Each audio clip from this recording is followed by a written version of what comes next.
Hi everybody, it's Onyx here, and today I am bringing you part 7 of What If Deku had full counter. I do apologize if I don't upload as often as what I should. You know, college is restarting and everything's a lot busier than what I thought it would be.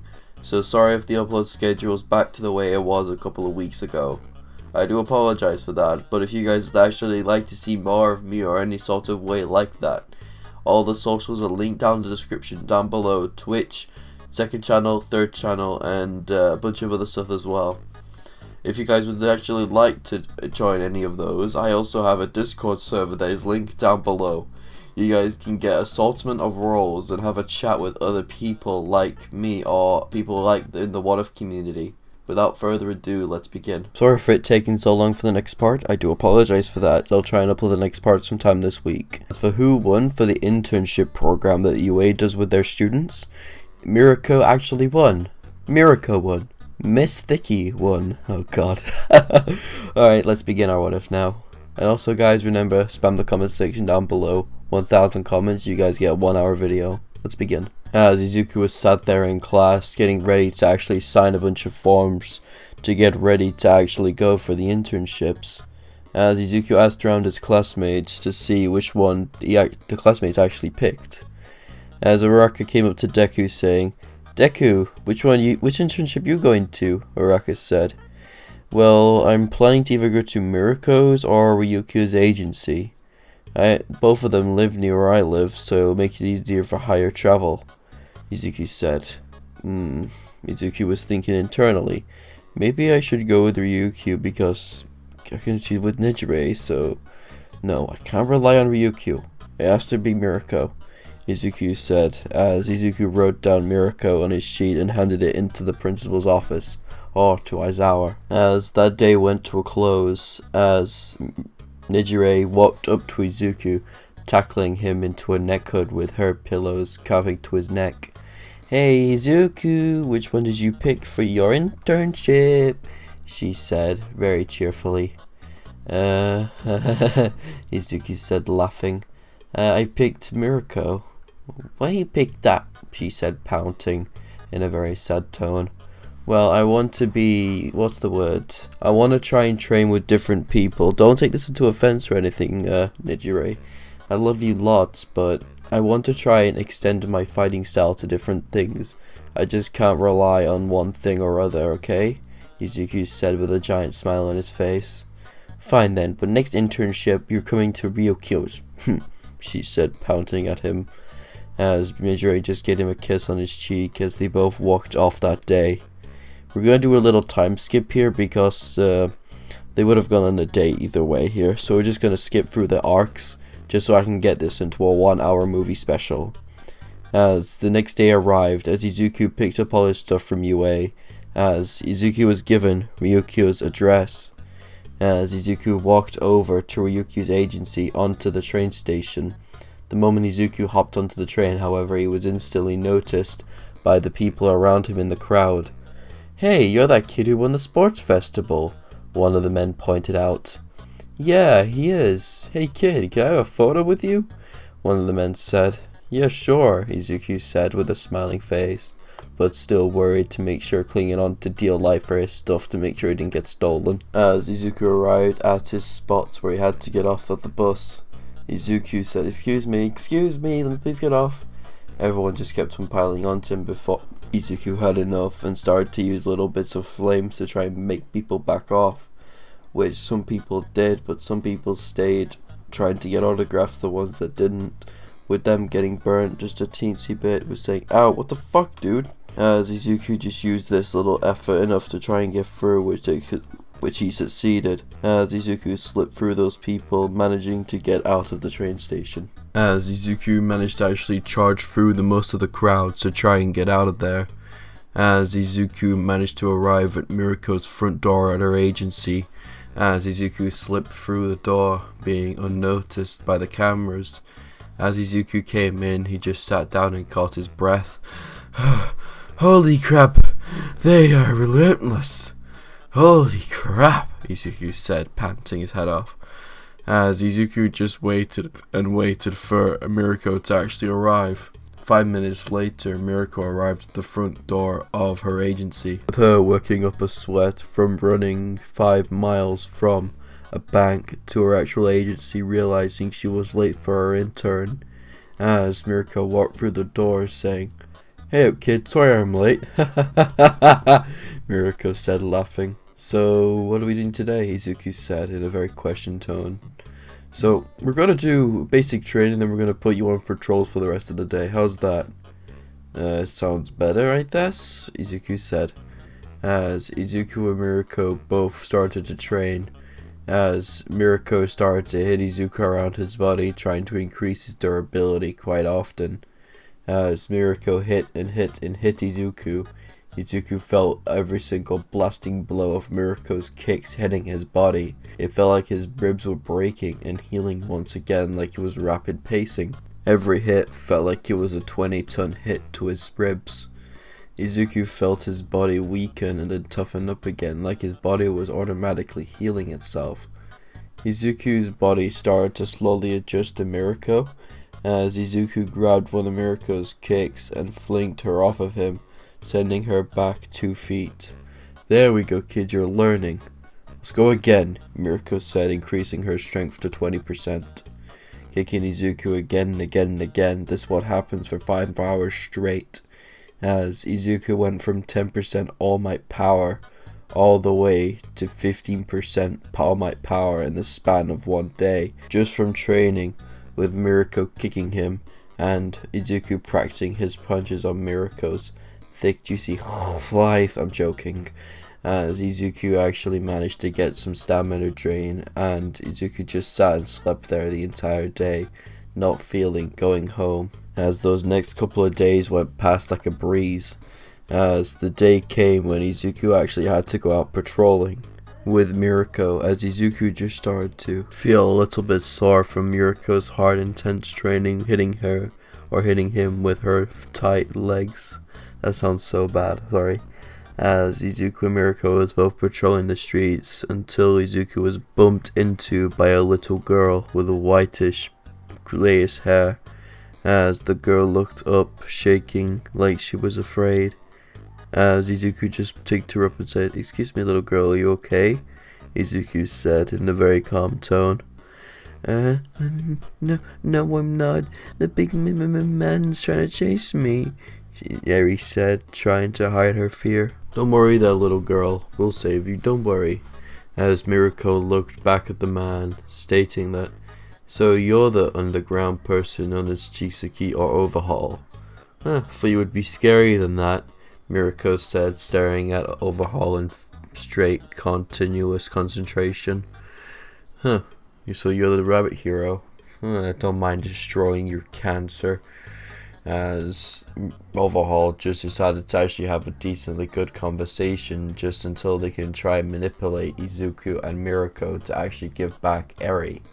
As this wouldn't succeeded, as Overhaul would have tried to charge at Izuku, but Izuku would have actually pulled out his blade, Overhaul being touched by it, as Overhaul's arms just decided to get little cuts upon burns on his arms and hands. As Overhaul winced in pain, but he still went for it, as Mirko intervened in both of them, kicking Overhaul straight in the face and knocking him out fully with a fractured skull. As Mirko called in the police, stating that what happened there was Overhaul and Chisaki's fault, as all the police came rushing and arrested Overhaul, ending the arc of Overhaul and Eri's intervention. As for what would happen after that, I would say Izuku would take Eri and take care of her for the rest of the day, along with Mirko helping her out as well. Eri would be a lot scared than in canon, because she literally just saw Mirko kick Chisaki's head unconscious, coming in at the same time. With her being abused and upon some violence on her, she's really scared and shivering around Mirko, but Izuku tries to comfort her best as he can. As for the stain arc, Izuku will be there like canon, with Izuku rushing in to the fray with Mirko, trying to save as many people as he can. As Izuku realized Ida picked an agency around this area, Izuku instantly rushed out of Mirko's basically supervision, as Izuku rushed down the streets and pumped up to the buildings trying to find where Ida was. Izuku rushed everywhere he could and find where he wanted to go, but Izuku couldn't find Ida at all until he heard someone screaming, "Ah!" A person shouted with blue hair. "Don't worry, I'm coming," as Izuku rushed and rushed. The moment Izuku arrived, he saw Ida's arm getting impaled by a sword. One more stab should do this, as Stain threw down his last knife at Ida's head, just grazing it before Izuku threw a giant flame of fire at Stain's head, knocking him fully back just a couple of feet, just enough for Ida to move his head away from the knife falling on his head. "Holy shit! That was close," Izuku said, panting like mad. "Midoriya, this is my fight. Back off," Ida said, like cannon. "It seems like you were having some trouble, so why not help you?" Izuku said, as Izuku rushed in to save Ida, grabbing him and throwing him onto the top of the building out of the way. "So, you're Stain. It's good to meet you then," Izuku said, cracking his neck, as Izuku reached out for the back of his back, grabbing his knife of his own, which in you guys' terms is lost or vain, as Izuku unsheathed his powerful knife, surrounding hidden dark flames around his arm just for extra defense.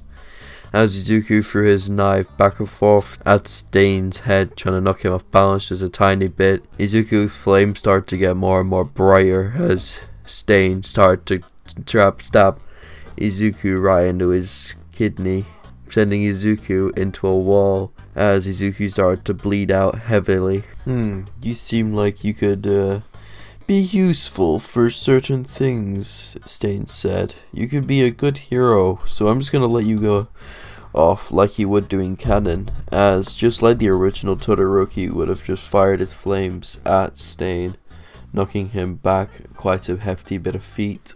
Midoriya, are you okay?" "Yeah, I'm fine. Go see how Ida's doing." "Midoriya, you okay?" Todoroki said as Izuku started to lose his conscience a little bit from the blood loss, but Izuku stood firm and started to grip his weak spot as Izuku started to regain little bits of his consciousness back, as Izuku started to swing his sword at Stain to try and get his attention while Todoroki got them out of there. As Ida and everything else went like cannon without Izuku using one for all, of course, Izuku would have used his flames. Izuku would have actually charged at Stain, doing the same damage and same combos like in canon, and the Stain arc would end the same. The hospital would have gone, and all the credit would have gone to Endeavor like canon. And every single arc after that would become the forest training arc, and before that would be the final exams, which we'll be doing at this very moment. Every single score would have been like canon, with Izuku getting the same score, Moya and Rozu getting first place on their written tests. As for the physical portion of the exam, every single team will be the same like canon, with Izuku's team who will be teamed with Bakugo. Every single argument after when they started would have still been the same like canon, but if Bakugo wouldn't have brung up his family or anything of the sorts until they started to get closer to All Might. "You know what, you stupid Deku? If it wasn't because of you, your father would probably still be here to this very day saving lives, instead of him being dead because of you," Bakugo said, out of context of course. This made Izuku beyond mad, remembering back to those days when All For One killed his father, as Izuku's fire started to envelop his body and started to maze a blazing blur, as Izuku disappeared from sight, punching Bakugo square in the stomach, creating fire around Bakugo, setting him ablaze. As people in the actual area where they were watching this exam, as Nezu shouted down to Izuku telling him to snap out of it, as Aizawa just intervened in this, cancelling out Izuku's quirk, making his flames disappear off Izuku and Bakugo's body, as Bakugo's body was charred and burned, as Bakugo was rushed to the actual office of recovery girls. Bakugo was brutally burned with third-degree burns on his arms and legs, making him unable to participate in the entrance exam. As Izuku was being scolded by one of the teachers of UA, as Izawa just hopped onto Izuku's shoulder, holding his shoulder. I can't explain how it was meant to be, Barry. explaining to Izuku to come to the principal's office, as Izuku complied. As Izuku was helped to the principal's office, as Nezu asked him what set him off, making him want to burn Bakugo alive.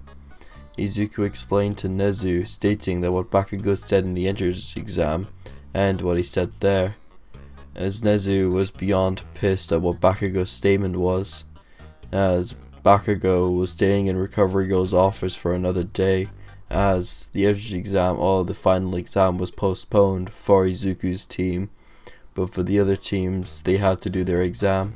As another day went past, Izuku was actually walking to school that day, as Nejire hopped onto his shoulders saying, "Izuku," she said with a cheerful tone. "How was your exams? Mine was brilliant," she said. I actually didn't do mine yet," Izuku said with an awkward smile. "Why, what's up? Is it because of that duly beaten Bakugo?" she said, as Izuku just smiled, saying, "Yeah, I lost control of my quirk and actually almost burned him alive." "Oh god," Izuku said with a chuckling smile, as Nejire just hugged him again and gave him a kiss on his lips. "Okay then, Izuku, bye-bye," she said, running off to her class. Very innocently, I would say, as Izuku walked into his class that day, as everyone else had all their stuff packed and ready. "Where's everyone going?" Izuku said. As Izuku remembered, "Oh, shit on it," Izuku said. "I forgot my stuff." "Don't worry about that, Izuku. You'll be staying here for the dorm system." "Dorm system?" Izuku said questioningly. "Yeah, because you and Bakugo didn't do your exam because Bakugo decided to say something he shouldn't have and you used control of your quirk. Your test has been postponed until he heals correctly, so you won't be going on the trip." "Okay then, Mr. Aizawa," Izuku said. "So what will I be doing?" "You'll be doing extra classes here with Midnight and All Might." As everything in the forest training art would have gone like canon, but Fumikage would have actually been kidnapped as well. So that's just the training arc area. With Koda, I would say someone else would try and save him, but it's on the list of basically yes and no. So I would say no, he wouldn't have been killed, or yes, he would be killed. It's your guys' decision here if you guys want him dead or alive. Okay, the All-For-One fight now begins. Because of Bakugo's absence being at that area, only Fumikage has actually been taken by the League of Villains, so technically it's Fumikage instead of Bakugo in this timeline. As Uraka and everyone else would have came back from the camp with Izuku outside of the dorm rooms. "Yo guys, what's what's wrong with the long faces?" Izuku said in confusion. Fumikage was kidnapped," Uraka said in depression tone. "Wait, what? He was kidnapped? Where? And when?" "In the forest training arc, we were attacked by the League of Villains." Izuku started to growl his fist up into a ball, remembering all the darkness that surrounded him that day with All-For-One. "So what are we doing sitting around here? Let's go save him." As everything else would have gone like canon, I really can't be asked to actually cover the rest of this, so I'm just going to skip ahead tiny bits of the arcs. As Izuku and everyone else started to appear at the League of Villains hideout, as they saw something that they couldn't unsee anymore. They saw Shigaraki floating up in the air, as All-For-One in this timeline.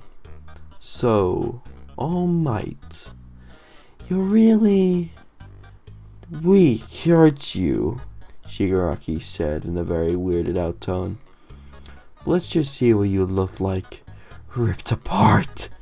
As Shigaraki started to decay the area around him, Izuku started to get beyond pissed, seeing the same man, or seeing in his mental state the same man that killed his father that day. As Izuku's body started to rip around in anger, as his body started to glow and glow and glow, until the point Izuku's body started to buff up and get a lot bigger than what it should do. Izuku's body started to grow golden wings and golden little pinkish fur, surrounding his body in whitish armor. As the moment that transformation was finished, Izuku looked around his mid-30s, buffed up as all hell, as Izuku's pressure came off of him like it was the normal. Izuku managed to crush Shigaraki into the ground. "What the hell is that?" Shigaraki said in a scowled tone, as Izuku just walked up to him like cool ass Escanor. "Weak," Izuku said, as Izuku just punched Shigaraki into the ground, crumbling his face, leaving nothing behind except from just a cloud of smoke. The moment the smoke cleared, however, Shigaraki was no more. He looked like a dead carcass burned and charred into the ground, like Gon used at the end of his adult transformation, how he looked so burnt and bruised and no blood around him. The moment Izuku killed Shigaraki, however, Izuku's mind started to slip into darkness. As Izuku passed out, tree transforming back into his childlike form, or to his teen state, as Izuku was instantly rushed to the hospital, being greeted when he wakes up, of course. But he was greeted in a dark, voided room, seeing nothing that was there behind. Thank you for everyone who indulged themselves in this series as far. I would try and make the movie have an extra part in the movie itself. So if you guys would actually like to see the movie on Thursday, please make sure you like the button down below. It will be the best movie you guys have seen so far. It has all the parts of this series. I have everything fully downloaded and edited. It just needs uploading. So I do hope you guys really enjoyed this series. And if you guys would actually like the movie a lot earlier or on the same day, make sure to get this video to 300 likes and the movie will be out very, very soon. Thank you all for watching, and I'll see you all later. Goodbye, bros.